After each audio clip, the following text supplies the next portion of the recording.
Hey guys, so today we're going to be giving you guys a presentation on the Challenger disaster. I'm John. I'm Rogelio. I'm Rashank. I'm Greg. Alright, this picture is an actual picture from when the Challenger exploded, unfortunately, and several people lost their lives. Alright, let's get into our presentation. So, introduction. What is the problem? So, on January the 20th, 1986, the Space Shuttle Challenger lifted off from Cape Canaveral, Florida. This is possibly the coldest day. They even had to wait for ice to clear off the launch pad before they could even go through with the launch of the space shuttle. Later that year in July, a forensic examination determined the O-ring in the right booster did not expand as it should have. This ultimately allowed gas to seep in and then causing them to burn a hole in the fuel tank. And as you can tell from this caused a multitude of problems. And only 73 seconds into the launch, the shuttle exploded. And like I stated before, only 7 crew members were killed. And the picture on the left is the actual Challenger crew that was on the space shuttle and made up of male and female with various races.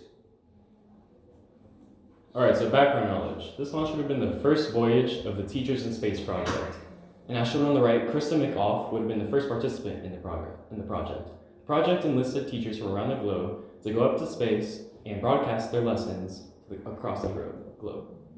This would have been the first flight in which a non-trained astronaut was given the go to travel in space. The main purpose of this launch was to get the public more invested in NASA's space program, all to feel more natural, less otherworldly. In other news, on the day of the launch, the engineering team warned of launching at a time as cold as the morning of January 28, 1986. Alright, so the main reason behind this disaster was the structural damage and along with the weather. Both of these combined resulted in the destruction of the whole rocket ship. So if you think about a pressure cooker in the kitchen, there is a lid and there's a base, but in between that, what holds it together is a rubber seal. And on this rocket specifically, there was a seal that was an O-ring that held the two parts together. And because of the cold temperatures that day, the casing, the seal wasn't able to fully seal at that given moment, which ultimately resulted in the destruction of the ship. So this right here shows a flow chart of essentially the domino effect of what happened. So the primary O-ring blew, the propellant leak occurred, the jet blast into the external tank, which resulted in the explosion of the tank, which resulted in the loss of the Challenger and ultimately the loss of 7 astronauts' lives. Okay, what we can learn, what main objectives that were learned after the disaster were weather and communication. Mainly the cold weather, that wasn't taken into consideration. Obviously, they have to fail, as Prashant just mentioned, the O-rings collapsed because of the cold weather.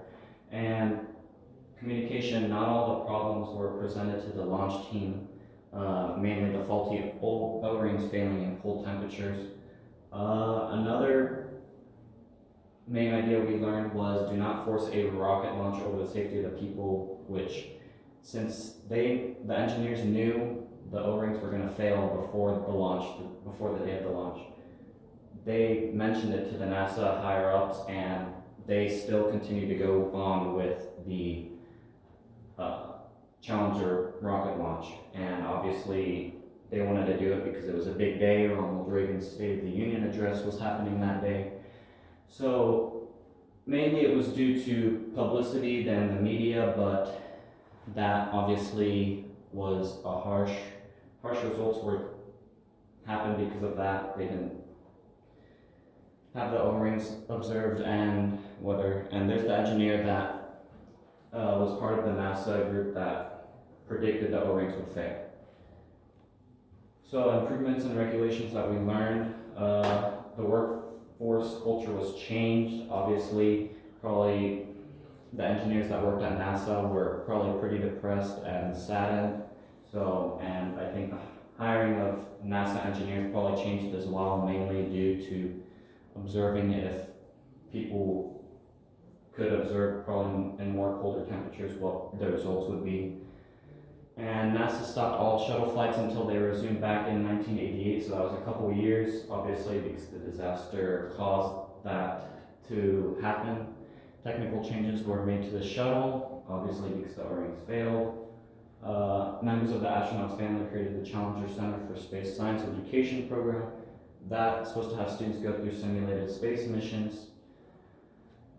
And the Kennedy Space Center has started the Apollo Challenger Columbia Lessons Learned, a program that aims to educate the space industry with lessons related to the lessons learned from space disasters, so Challenger, Columbia, and other ones that have happened, probably Apollo, like it says.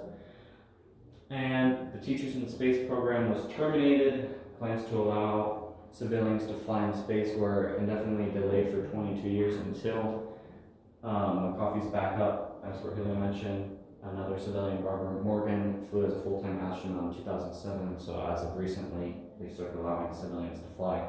So it took a little while until that was to be passed. And there is our works cited, and hope you guys enjoyed the presentation. Thank you. Thank you.